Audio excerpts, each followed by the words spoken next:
Billy. It's the Dead Time Radio program. I'm here today with my buddy of all buddies, Don. Hi, Don. Hey, ya. How are you? Good.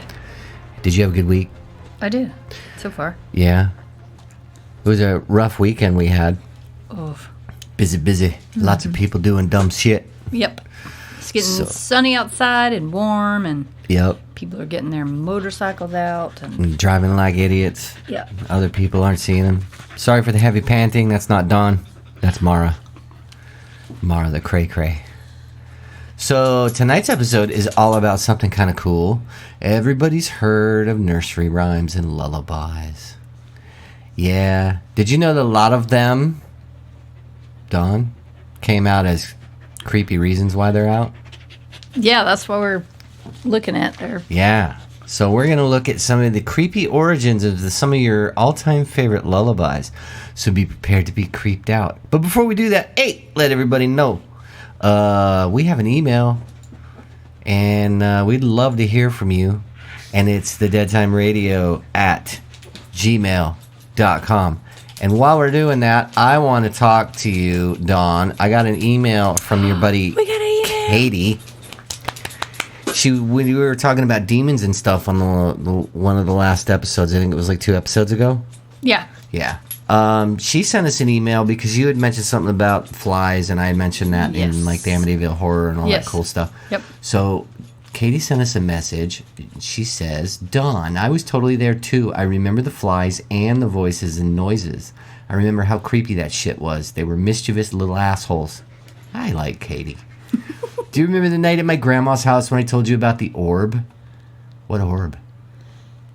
She's going to tell you in the story. I woke up and there was a shadow on my chest and I couldn't breathe and I couldn't move. I was trying to call for help but couldn't. Out of nowhere, a bright blue orb smashed into the shadow and I gasped and yelled, David! But I don't know a David. What? Yeah. After we talked the next morning about it, we came to the realization that my grandma's first baby that she lost was named David.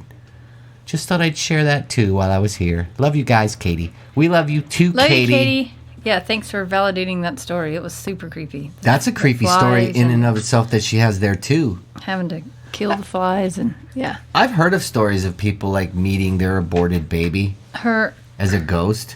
Her grandma, we used to call her grandma miscarried baby. Grandma Redbird, because every time we'd see a redbird, she knew it was her grandma. That's weird. When my aunt died, my mom thinks that every dragonfly she sees is her. Yeah. Because that's was my aunt's favorite. Dragonflies. Insect. She's licking my feet. Stop it, Mara. Fucking goober. Oh, we're going to have a battle tonight, too. All right, so let's get on with this. So here is the origin of a lullaby. A lullaby is a derivative from Jewish folklore meaning Lilith Abai, which is, in the English tongue, simply means Lilith go away. Lilith was said to have been a succubus, so the term lullaby was coined in order to protect children. The use of lullaby... I let him keep doing it because it's kind of like creepy background noise. Okay, as for the lullabies? Right. Okay, join in. Here we go.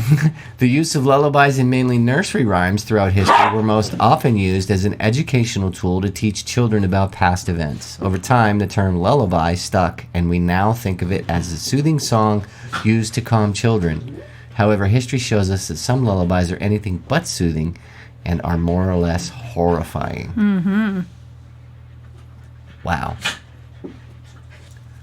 So, now that we know what lullabies are, which is kind of creepy in and of itself, like the origin, I never knew all that. That's kind of creepy. The first one they have on the list is Three Blind Mice. Everybody knows that one. Yeah. Three blind mice, three blind mice, see how they run. See how they run. They all ran after the farmer's wife who cut off their tails with a carving knife. Did you ever see a thing in your life? Three blind mice. Holy shit. The farmer's wife refers to Queen Mary the First, otherwise known as Bloody Mary. Well, what happens when you say that in the mirror? She comes 5 times. And it shows up in... That's right. The three blind mice were noblemen who were convicted of plotting against Queen Mary, and as a result, she had them burned alive at the stake. Wow, what a bitch. And we sing it like we just sung it, so wow. That's creepy. Wow. Here's another one. Ring Around the Rosie. Everybody knows this one. Yep. And you know what's funny is they use this one a lot in like scary movies too, like creepy movies. Yeah. Like when they got like the little weird girls. And just a little sound. Yeah. Yeah. That creeps me out, man. Because it is creepy. The story is creepy. It is creepy because it is in reference to the Black Death in Europe in 1347. And the Black Death, for those who don't know, was the bubonic plague. Yes. It would appear as black sores on your body. People stuffed posies, which were flowers, into their pockets so they couldn't smell the dead bodies that were piling up everywhere. They began to burn the bodies so the infection could no longer spread, which refers to all of the ashes. The Black Death wiped out a significant 20% of the world's population, which signifies we all fall down. That's fucking crazy, man. Ring around the rosy, pocket full of posy, ashes, ashes, we all fall down. And I remember just laughing. Right, because I never knew. We all fall down. Right, never knew what it meant and until... It's dead things. It's talking about dead things. Yeah, the dead things. The dead time. Yep. Yeah. See? It's full circle, man. Right? Circle of life, man. Another very popular one, London Bridge is falling down. This very popular nursery rhyme and game has multiple very popular theories. So, one of which refers to the Vikings who supposedly attacked the bridge and brought it down in 1009. Some speculate this never occurred. Another theory is that the bridge's foundation was made of human children's remains. Okay, what? That's fucking creepy. Dude, we're just going to hold this together with some bones of children. The only way to keep the bridge standing was to offer another child as a sacrifice to it. However, there's no proof that anyone was buried within the bridge. Dude. Walt Disney, creepy in and of himself, had also created a theory that the bridge was brought down by age and fire destruction. Did you know that there are pieces of London Bridge in Arizona? No, why? Yeah, out in the desert somewhere. Why? I have no idea. It just floated over there, or somebody brought them and put them there? Or? I think some people brought pieces over or something like that, and they just started building a bridge out in the desert. Weird. Pretty sure. Is that where Sasquatch comes through? Like no, the Bigfoot? It's too hot for Sasquatch in Arizona. So maybe he's naked and he puts on a fursuit. Maybe he shaves himself. He's naked when he comes across. Right. Yeah. He just shaves himself out in the desert. Yep. Ew. Where's that razor? We gotta find that razor. My Fair Lady. This also has 3 theories in which it is in regards to. So Eleanor of Provence, she owned the bridge from 1269 to 1281. Wow. I didn't know somebody actually owned the bridge. I didn't either. Matilda of Scotland consorted with Henry I, who was responsible for the crossing of the bridge.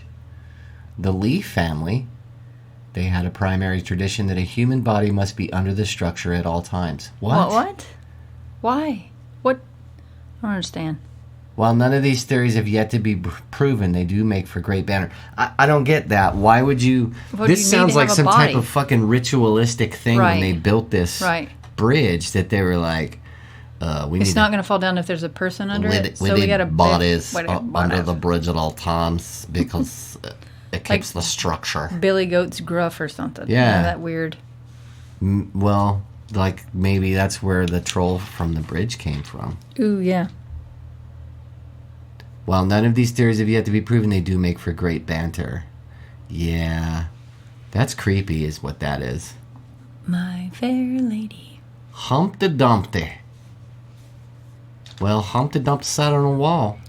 Humpty Dumpty had a great fall. All the king's horses and all the king's men. Couldn't put Humpty together again. The version we know today was first printed in 1810. Some people believe it refers to the average village drunkard, and others believe it's in reference to King Richard III of England. He was portrayed as having a humpback, but that is just speculation. The story says that King Richard III went to war at the Battle of Bosworth, where he fell off of his horse, the Wall, and was chopped into pieces by his rivals. There really is no direct evidence as to where history places this simple little quatrain, but there are a number of other theories as well. Dude, okay, so it says it could either be a drunkard or King Richard III. Yeah, that's how crazy is that? That's a wide stretch. So King Henry III was a drunkard. And he fell could off be, his but horse. you couldn't say that in those days because then you would end up being like the fucking 3 blind mice and getting burned at the stake or something. He had a great fall. Wasn't Richard III the Lionhearted? Wasn't he also the one that, like, went to Jerusalem in the Crusades and all that other shit? There was a King Richard, but I don't remember if it was first, second, or third. Or... Didn't it take place, like, Robin Hood took place while he was, King Richard III was in the Crusades, and, like, his cousin or brother or something took over the crown. And well, because King Richard had all the money. Yeah. And that's why Robin Hood had to come about, because he was stealing from the rich and giving to the poor, because King Richard was... He wasn't like there. All of the churches that because King Richard was supposed to be like the good king. All the money. He was the Lionheart. I don't know. I could be totally wrong about that. I don't know. Rockabye Baby. Ooh. See, that's another creepy song, to be honest. Rockabye Baby. Yeah. On the treetop, when first of all, who puts a baby in a tree? Will rock, when the boat breaks, right? The cradle will fall. And down will come baby, cradle and all, dead, splattered on the ground. Good job. But you sing it to a baby as you rock the baby. Right. Well, that's a good way to scare the fuck out of a baby. I know what you're saying. And like, isn't that... Somebody should have called Child Protective Well, Services. are they putting it in the... Or was there a bear? Did they put the baby in the tree for the bear, so the bear wouldn't get it? Or Yeah. If you carefully listen to the lyrics of the version we know today, there's a different version? I don't know. It says there's the version we know today, so that means there's a different one. One can easily assume it depicts a horrific setting for a child. Well, no shit. Really? One very popular belief is that the child in the rhyme is in reference to the son of James VII, who some thought was smuggled into the birthing quarters in order to give a Catholic heir to James. Wind is thought to be in regards to James's family members coming in to overthrow the child, as cradle is in reference to the royal house. What? So they smuggled a child in because she had a girl? I guess. When the original was first printed, it had a footnote that read, "This may serve as a warning to the proud and ambitious, who climb so high that they generally fall at last." Ooh. This seemed to be a threat, but others view it as just mockery. That needs to be today's quote. I'm wondering if James II had a little something going on with, like, a scullery wench, and they had a bastard. And that's what that's talking about, is they're sneaking it back into the birthing quarters so that he'd have it, or maybe he was doing something with the Protestants. I don't know. I don't know. Well, the Protestants, I don't think, came around until Henry VIII. I don't know. Oof. So there's a poll on here that says, do you or will you teach the meanings behind nursery rhymes to your children? And their choices are maybe when they're older. No, they're too bad. Absolutely, I tell them everything. I'm not sure. I'd fucking tell them. Yeah, my son is very inquisitive. He's wicked smart. He's wicked smart. Like when we were watching the Lorax, he Yeah. cried. He said, "Turn it off." Aw. Tore down all the trees. He was Poor crying dude. out, so we couldn't finish the Lorax. But doesn't he realize that it has a happy ending? No, but it's kind of like me. If the movie's getting bad and I know everybody's gonna die, I'm like, I don't want to see it. They're still alive at this point in the movie, so just turn it off. All right. So All right. it's Fair enough. Yeah. The silly nursery rhyme, Jack and Jill, often has people questioning the validity of it simply because water is usually thought to be at the bottom of a hill instead of the top. However, other theories suggest that it has a much deeper meaning than originally thought. Oh, I know what it means. Somebody was getting something up at the top of the hill with Jill. Jack and Jill are assumed to be represent Louis the 16th of France and Queen Marie Antoinette. But this is often questioned since the dates don't necessarily correlate with each event. The couple was said to be a greedy couple, carelessly spending money and investing their life into finer goods, referring to went up the hill to fetch a pail of water, eager gluttony. King Louis XVI was beheaded in 1793, and Marie Antoinette was then beheaded around 10 months after her husband's death. She came tumbling after. Right, so it said King Louis XVI was beheaded, lost his crown. Jack and Jill went up the hill To fetch a pail of water. Jack fell down, and lost broke his crown, and and Jill came tumbling after. after. Ooh, that's wicked. Yeah, that's fucking creepy. Yeah, let's sing that to our kids. Right? Yep. See, I think when you do these nursery rhymes to really freak kids out, you should like tell every line Tell them the story. and then tell them the story. So he was decapitated, and then she was decapitated 10 months later. And then you go, now, So just don't- remember just this. Don't be greedy. Don't be going trying looking for some tail at a young age, because that's what happens. You should get beheaded. Don't have sex till you're 25. Then they'll make them celibate. They're going to chop my head off. That's right. I'm never going to do that. That's right. That's what I would tell my daughter. I bet you would. And she'd go, I'm doing my own research My daughter would be a spinster. because she would be a nun in the nunnery. Well, if I were still Catholic, yeah, but Yeah, but your mom is, so why would yeah, she that's not true. Maybe grandma will be like, be? Yeah. go to the nunnery. We are adopting your child because you have completely corrupted her with your With your evil pagan ways. Yes. I wasn't going to say that, but yes. Ba Ba Black Sheep. Originally written in 1731. I didn't realize it was written that late. I didn't either. I thought it was like medieval times. I thought a lot of these were from medieval times. Yeah, me too. Most people will believe that this fun little nursery rhyme was in reference to the heavy taxes that were placed on wool in 1275. Yeah, see, that would make sense, right? 1275, yeah. However, many others will say that it was in connection with the slave trade of the Americas. There's been controversy over the words black and master in the rhyme, depicting that it's considerably racially offensive. Oh my God, here we go. Well, it was 1275. They had a different. Even in 1731. Yeah, I yeah. mean, It wasn't you know, right, but it was happening, so you can't deny that something it's was another happening. one of those things where it was written so long ago that you don't know the meaning, but somebody will find a way to make it so that it's racially offensive to someone, even if it really isn't, because nobody knows. I get so tired of that shit. So it could be a woman saying it, because there is a Right. master of the house. It doesn't, I mean, Well, it's So it says, sexistly offensive. Baba Black Sheep, have you any wool? Yes, sir, 3 bags full. 1 for the master, 1 for the dame, and 1 for the little boy who lives down the lane. That could mean 1 for my husband, 1 for my wife, and 1 for my kids. 1 for my son, yeah. Oh my God. Over the years, many people have tried to have the rhyme completely altered to be less controversial, of course, because censorship is always the answer, but it still has a tendency to stick to its guns. Yeah, but even if you're saying, I'm not going to say it, it still happened. No matter if you erased it, it's still there. So Yeah, I don't know, man. I've never heard of that it was. That's, I don't know. I mean, if you look at it, it doesn't... Have you anywhere? Who's got See, 3 bags full?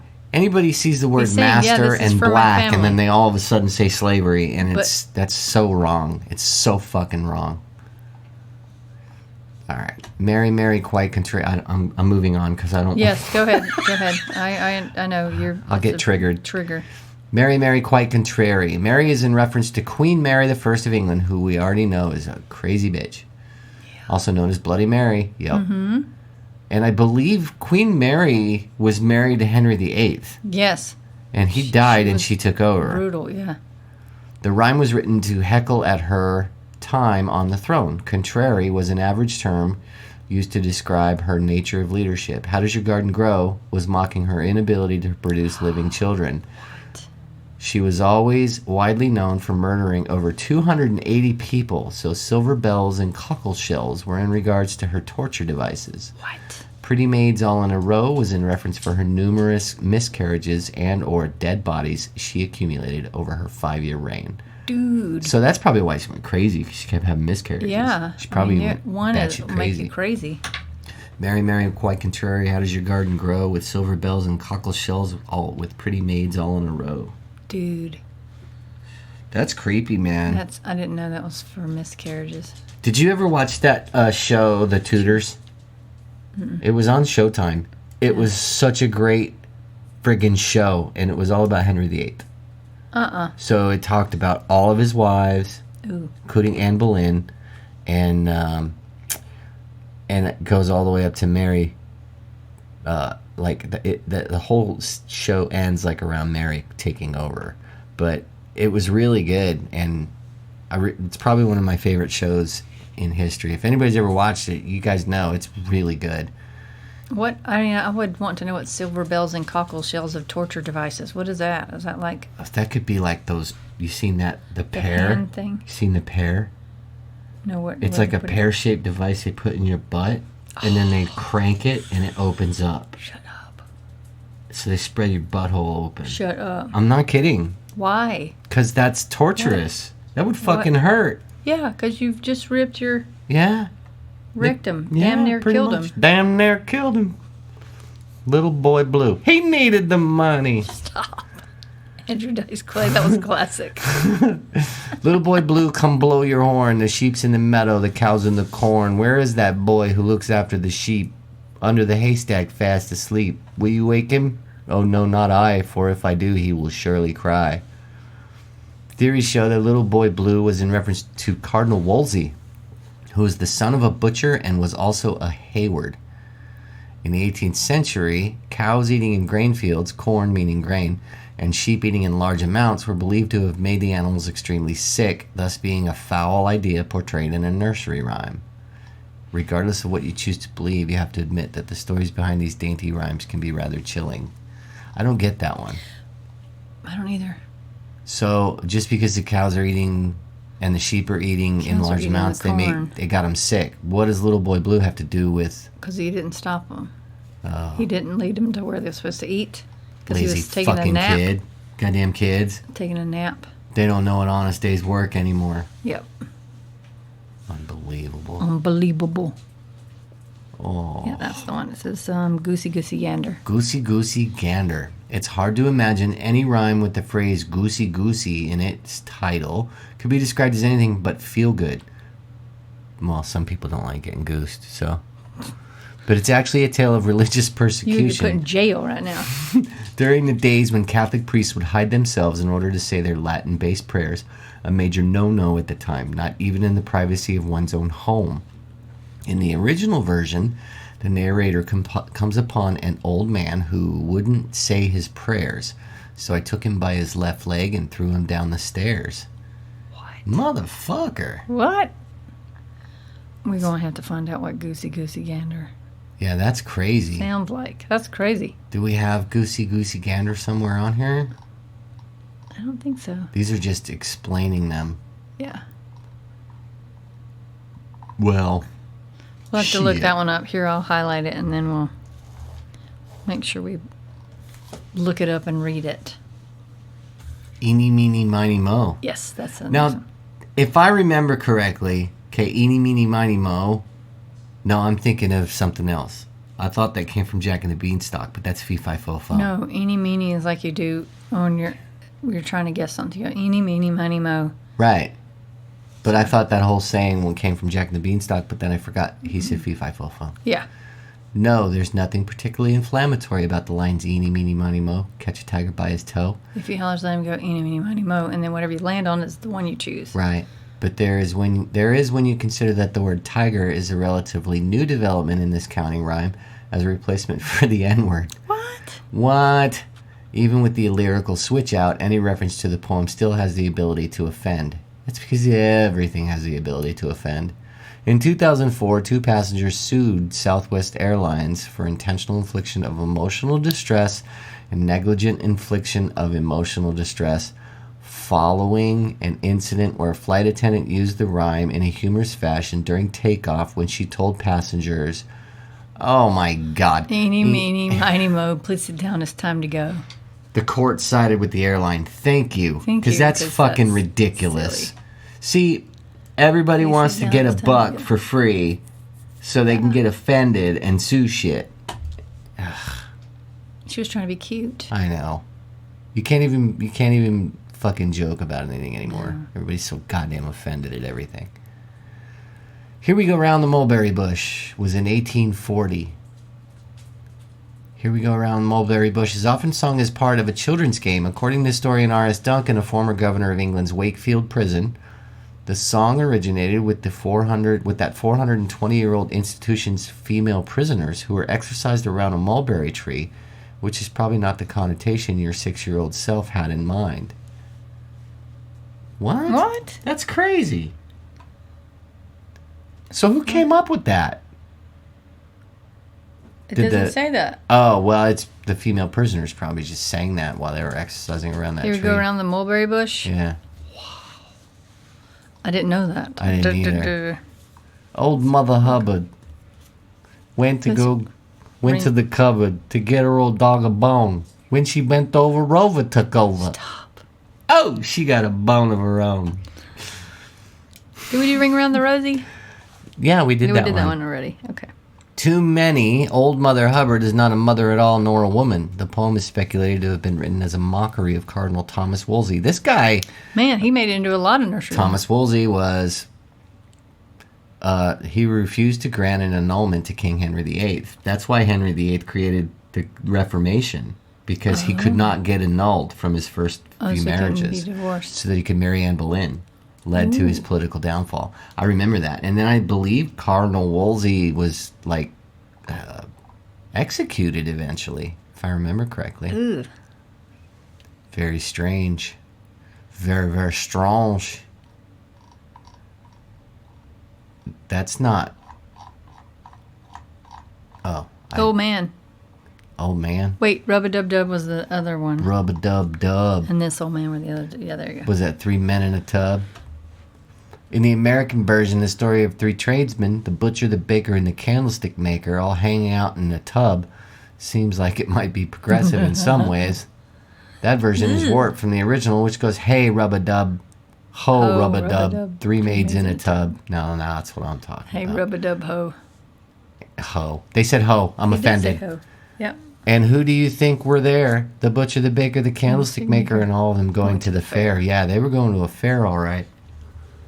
Ooh. Was it So there were 6 people in A a fair or tub. the That's an orgy. The fair, as in like the county fair.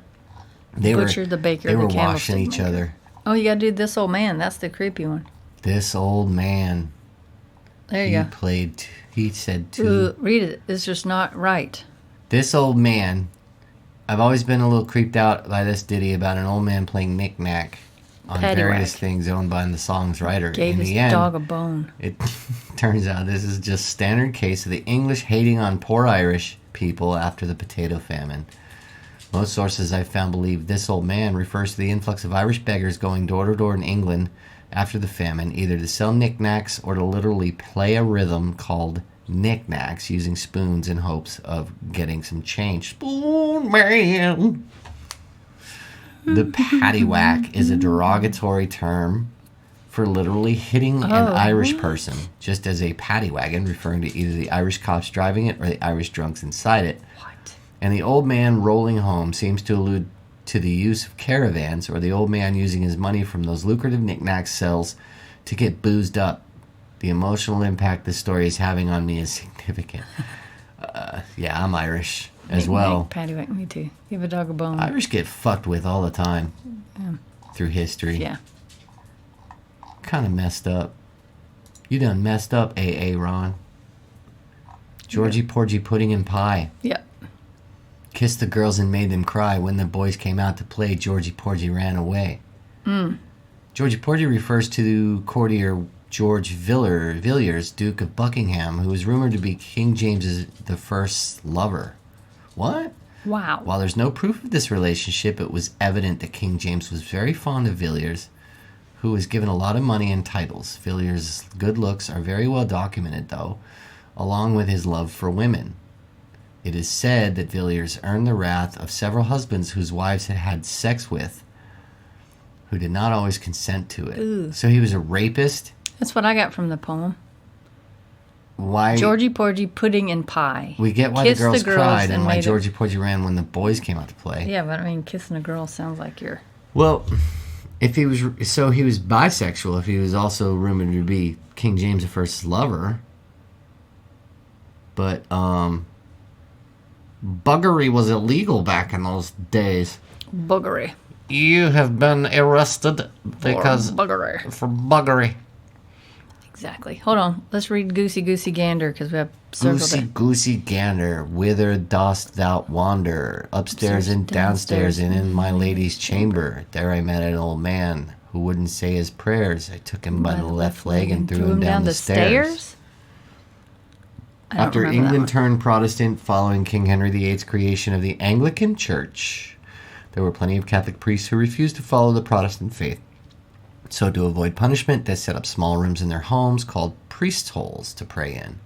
If they were found praying in Latin, as the Catholics do, they would be thrown down the stairs or put to death. To death. Yeah, priest holes. Those are cool. Those are creepy in and of You're a themselves. priest hole. Priest hole. Yeah. So this one goes a little bit further in Old Mother Hubbard, because that other one just kind of gave a synopsis. Right. And this one says, unable to get him the divorce from Catherine that he so badly wanted, so King Henry is the doggy and the divorce is the bone. The cupboard is the Catholic Church, which straight up refused Henry his divorce, resulting in England's separation from the Church. Ew. I'm surprised, too, that Rome didn't go to war with England after that. Really? Yeah.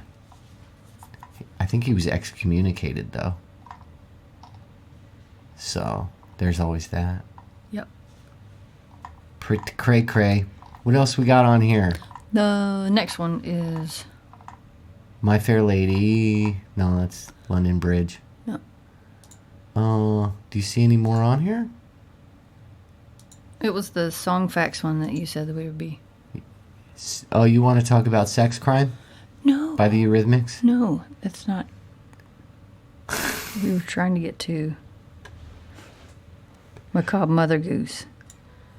So, who killed Cock Robin? There it is. Cock Robin. I said the sparrow. I said the sparrow with my bow and arrow. I killed Cock Robin. Who saw him die? I said the fly with my little eye. I saw him die. Who caught his blood? I said the fish with my little dish. I caught his blood. That's gross. Oh, he had a dish? While the cruel cock sparrow, the cause of their grief, was hung on a gibbet Next day. like a thief. So who killed Cock Robin details the murder of the title character and the preparation of his funeral by his friends in the animal kingdom. The original version was printed in Tommy Thumb's Pretty Songbook and only contained the first 4 verses. 30 years later, an extended version was published to satisfy the warped little minds of children who craved the grisly details of poor Cock Robin's demise, and they were grisly. The victim was well mourned by his friends, who carefully prepared his burial. The beetle made a shroud, the owl dug a grave, the thrush sang a psalm, and so on. As for the murderous sparrow, despite his confession, he was free to kill again until a later edition condemned him to death by hanging. Wow. Still another century later, H.L. Stevens had to up the ante from disturbing to terrifying. In his Death and Burial of Poor Cock Robin in 1865, he illustrates the tale with a cast of characters dressed in Victorian fashions. The creepy part is they have animal heads and human bodies. The result is like some twisted collaboration between Stephen King and Charles Dickens. Cool. Our murderer has the face of a sparrow and the upper body of Rocky II era Stallone. A dapper fly with massive wings accompanies a portly spider whose legs stretch up to his web, dotted with the corpses of insects. The murder victim is the only one who actually looks like an animal. Cock Robin is the last image shown, on his back with a gaping beak and an arrow through his heart. Dude. Dude. That's fucking weird, man. Wow. So it only started with 4, and then they 4. just like elaborated. See, kids back in the days liked this shit. They did. Because I mean, they still do. But think about it. If you were a kid back then, you were seeing like public executions and Oh, yeah, that was people common. just dropping dead in the street. You would, be eating we're going to sit outside and eat our sandwiches while we watch them. Yeah. Yeah. Who the fuck does that? And the gallows while they swing back and forth, because they left them there. And like Uncle Tom's got his handkerchief ready for when they cut the head off, he can go dab it in the blood. Yep. Fucking And then weird. when their head hit the basket, they timed how they were poking the eyes to see how long they were still alive. So it's usually like 6 to 8 seconds, they say, because the eyes still blink after the head's chopped off. Right, so, Yeah, so it they're wasn't a still- doctor that determined that. It was No, some it was creepy some motherfucker in an creepy execution kid that had a little twig poking that it was with a poking his stick. eyeball, and he kept looking at him, and his eyes were looking at his fucking little kid going, leave me alone. I don't have a throat, so I can't say get the fuck away Right? from me. Would you please stop it? Stop, dude. He was lipping it. Yeah, stop it. But nothing came out. Yeah. But blood So gushing out of his last fucking vision is carotid. this kid trying to pop his eyeball out. Oh my God, that's so funny. To take it with him and put it in his pocket. To use for jacks. Oh my God. It's raining, it's pouring, the old man is snoring. Got into bed, bumped his head, and couldn't get up in the morning. Hey, we see a lot of those. Yeah. Long before they could channel their boredom into violent video games, children of the mid-20th century used to assume themselves on rainy days by imagining the deaths of the elderly and putting their fantasy to a jaunty tune. See, kids these days just don't know how to live. He couldn't get up because he was dead. Not extra tired from bumping his head in the night. Dead. Period. Nice. Nice. Maybe I should start making songs about some of the patients totally that come in and die on us. I don't know. It's warm out, it's warm out. Stupid fucker didn't wear a helmet. Hit a car, rent real far. Now he's in trauma 1. Nice. The 18th century nursery rhyme Oranges and Lemons starts out pleasantly enough as church bells are ringing around London. Orange and lemons, say the bells of St. Clement's. You owe me 5 farthings, say the bells of St. Martin's. But like many of these other rhymes prove, you're lulled into a false sense of security until things take a nasty turn at the end. Here comes a candle to light you to bed. Here comes a chopper to chop off your head. Chip chop. That last man's dead. What? Folklorist Peter and Iona Opie pointed out that in the days of public executions, the condemned were led along the street to the accompaniment of the tolling of bells. Far from traumatized, children gleefully reveled in the last verses and even made a game of it. They threatened to capture whoever ran behind their arched arms as they shouted, "Chip chop, chip chop." What followed wasn't an execution, but a game of tug-of-war between the oranges and lemons. London Bridge is falling down is a similar game, sans the tug-of-war ending. Wow. I guess when you see that, you have to kind of make light of it, because you're a kid and you're like, you just chopped off his head and it went rolling down the hill. Yeah. So here's one of my favorites, but I only like read the first 4 lines. There's like extra lines to this. Yeah. Wow. Oh, well, let's see. Apparently none of these naughty children who go around murdering the elderly live with the old woman who lived in a shoe. First published in Infant Institutes, 1797. I could swear it was like older than that. Wow. Infant Institutes. Yeah, I don't know. At first glance, this rhyme seems to depict a poverty-stricken woman trying to provide food and discipline for her children. There was no woman who lived in a shoe. She had so many children she didn't know what to do. She gave them some broth without any bread, then whipped them all soundly and put them to bed. Beat the shit out of them. A politically correct version, that's what we need, might have her doling out timeouts instead of whippings. Oh, God. But we get the point. According to another version from James Orchard Hollowell's Nursery Rhymes of England, things take a creepy turn after the lights go out. Oh, when she came back, they were lying dead. She went to the right to get them a coffin. When she came back, they were lying laughing. She gaed up the stair to ring the bell. The bell rope broke, and down she fell. What? So they were pretending to be dead. Playing like they were dead. And then she went to go get some coffins for all her kids. What? Wait, if she didn't have any money, how the fuck can she afford coffins? Maybe they were free. Those are some little bastards right there. They killed her. They were laughing at her, so she was up there and laughing, and then she was so... They killed her. She put her hands on her face, and then they just kicked her down the stairs. They should be arrested for murder. Murder. All she was giving them was broth. They'd probably do better in the system. Yeah, I guess. Than just some soup. That's how Oliver started. Can I have some more, please? Sing a Song of Sixpence. Isn't that a band? Kiss me. No. In what appears to be a centuries-old prequel to Alfred Hitchcock's The Birds, it's beautiful. A royal maid gets her nose pecked off by a blackbird after his brothers are baked into a pie for the king in Sing a Song of Sixpence. Mm-hmm. Even though they emerge from the pastry unscathed and tweet a happy tune, in fact, their protector is still determined to take his wrath out on someone from the royal household. The maid was in the garden hanging out the clothes when down came a blackbird and pecked off her nose. So she got hit in the face with his pecker.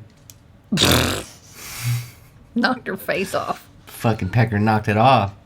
It seems unfair that the maid and not the baker. Doctor if it's more than 4 hours. Exactly. Not go flying around like Spider-Man and hit people in the face with it.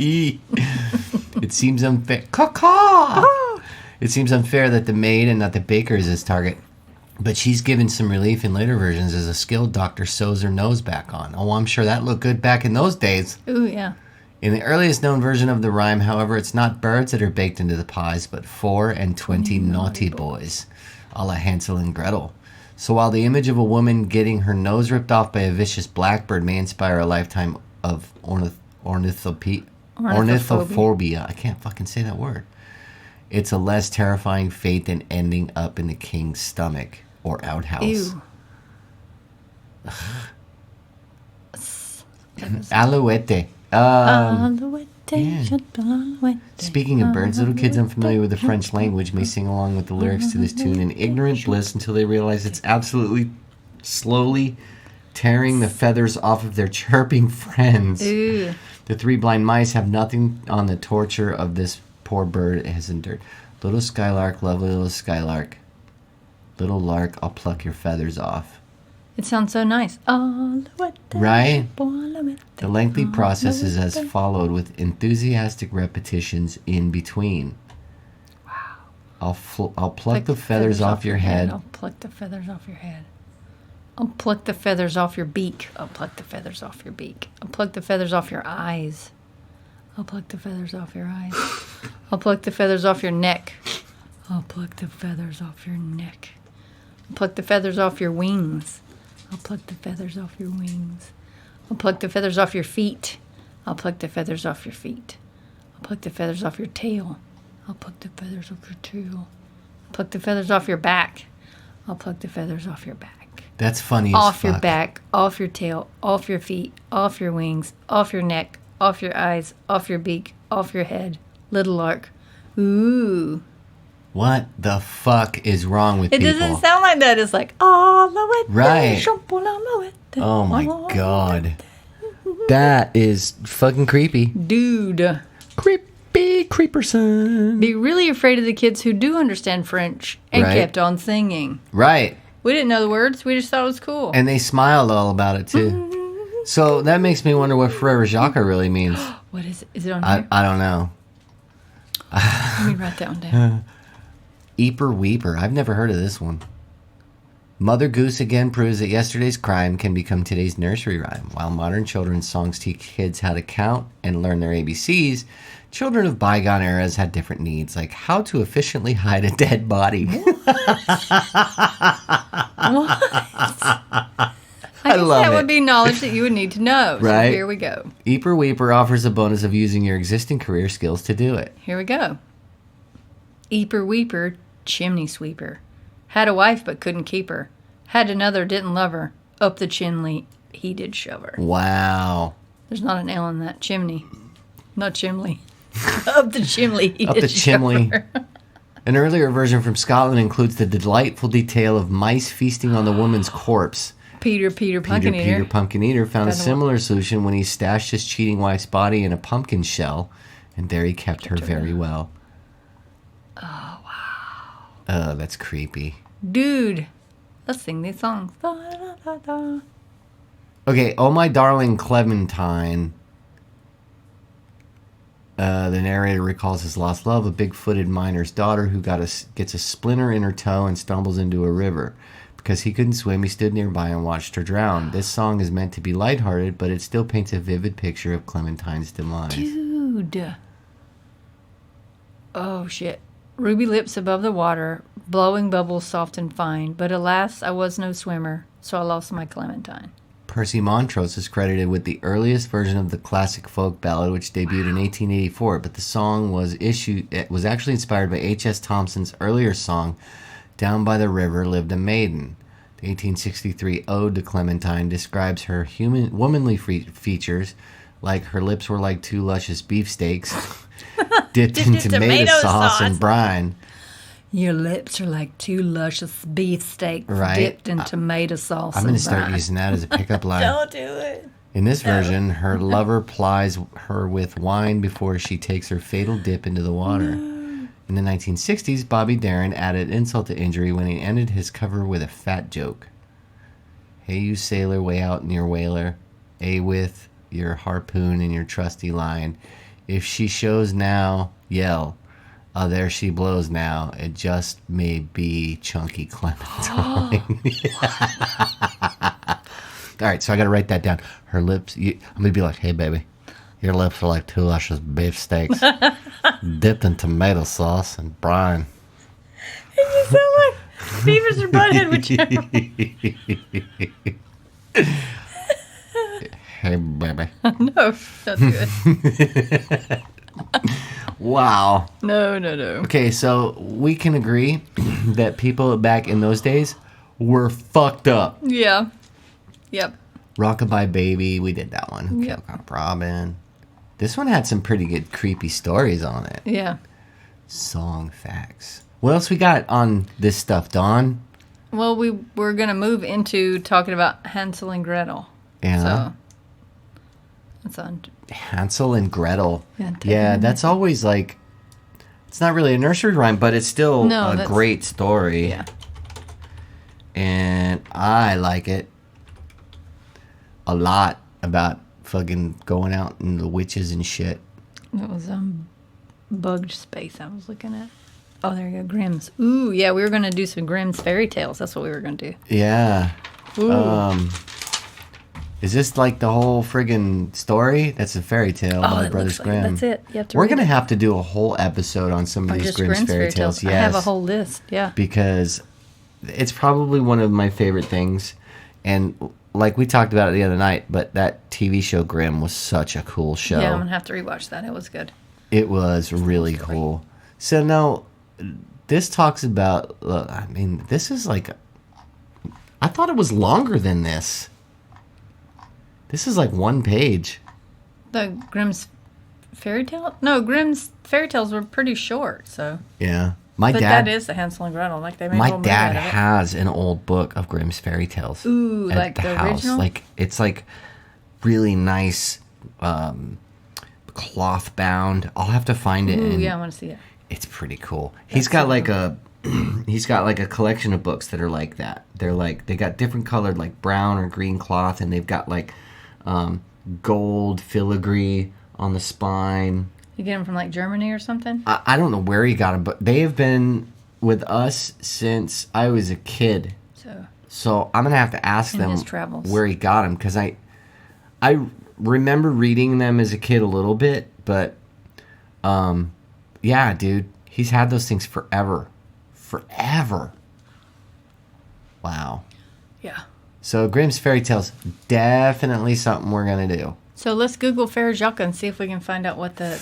Because remember we were talking about. Because if it's. Frere. Is it Frere Jacques? There it is. My friend Jacques? My friend The Jack? kid's song. Roll down. Yeah, that one. Let's see if it has the words. It's a French Yeah. Here we Nursery go. Rhyme.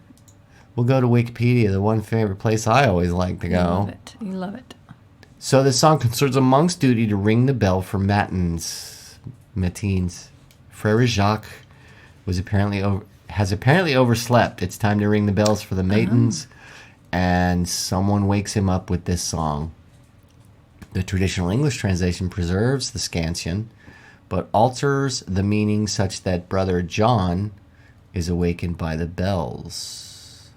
Frere Jacques, Frere Wow. Jacques, dormez-vous. Okay, it says, "Are you sleeping? Are you sleeping, Brother John? Brother John."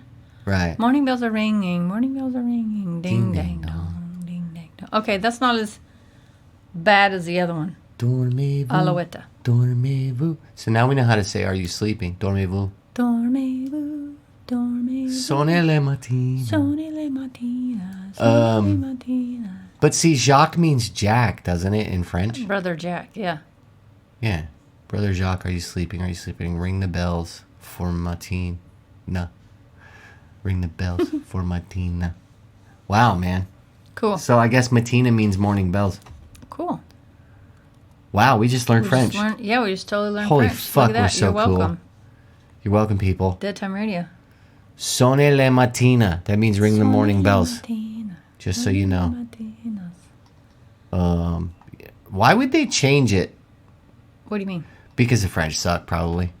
What?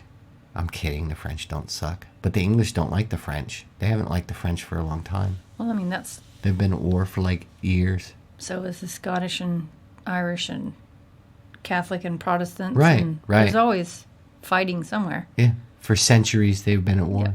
They're not at war now, but they hated each other for a Hatfields while. and the McCoys. Right? Yeah. Right? You're supposed to sing this in a round. Do you know what a round is? Well, yeah, you keep going. Yeah. Oh, that's like you start, So and like then I I'll start, start. right, and then you come in like when I start going to the Sonne la Matina. Yeah. You start singing for Rajaka. Rajaka. We're not doing that. Okay. I was getting prepared. I know like, you oh, were. You were like me. No, Don. We're not doing that. It's the dead he time says- radio. Veto. He vetoed that. That's a veto. I was really excited. Yeah, I know you were like. I was like straightening my shirt. Let like me get my somebody's singing gonna- pants on. Singing pants. Talk about singing pants on. I got my singing pants on. We gonna sing around. What do we got? What else we got? We got a few minutes here. That's it. I don't know. I was talking about Grimm's fairy tales. Yeah. So let's Google something else. Grimm's fairy tales. What other creepy nursery rhymes do we have? Let's see if we can find newer. Oh, what about the one that I used to sing where you do the hand clap? It's Miss Mary Mac, all dressed in black, with silver buttons, all down her back. That one?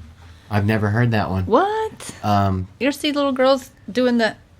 Let's do it. Isn't that when you're jump roping? Yeah, you can jump rope to it too. So I'm looking at this website that shows images of other creepy They're creepy rhymes. stories, and this one catches my eye. 1, 2, 3, 4, 5. Once I caught a fish alive. 6, 7, 8, 9, 10. Then I let it go again. Why did you let it go?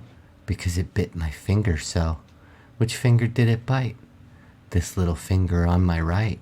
Dude, that's creepy. What the fuck? That is creepy. What? Now, I wonder what that means. I don't know. Like, is it his Are you- wiener? If it bit his finger? A fish could mean a girl. Did he lose his pinky finger? I don't know. I don't know. That, I don't know. Let's click on one of those creepy pictures. That looks like Creepy Timmy. They used to make jokes about zombies and ghouls that I thought were funny before, but now that my face is eaten off, they're not funny anymore. Okay, that was creepy. dumb. That I know, one- but there's a little girl with like creepy face. Here's one called Peter People Eater. Had some legs inside his freezer. The Third World War was lost. Peter knew he must defrost. There was no power, times were hard. The neighbors were about to starve. Peter's icebox brimmed with food. But would they feel eating cankles rude? He seasoned steaks with special flair, then grilled them up medium rare. And those who ought thought killing hellish, now ate his barbecue with relish. Wow. You almost choked to death. Yeah. I'm not eating cankles. Yeah, but after the Third World, after there's no food, he's I'm got still not eating cankles. dead people all in that freezer. So Fucking cankles. who wrote these? I don't know, but these are on actually Pinterest. kind of fucking cool. Little Miss Muffet Oh. learned how to rough it when her city was wiped off the map. She lives in a cave with a rat she named Dave and 101 booby traps. Dude, this is post-apocalyptic. This is fucking cool. Wow. Old King Cole was a generous soul, and a kind-hearted soul was he. When it was clear that the end was near, he gave out cyanide pills for free. I fucking love these. Wow. Where Apocalyptic did you nursery stumble rhymes. on, dude? I just clicked on newer creepy nursery rhymes. and all this new apocalyptic shit, these are better than the older ones. These are better than the older ones. Okay. You read that one. It's raining, it's pouring, the Geiger count is soaring. As you can guess, my hair's a mess that smells. That smell I'm just ignoring.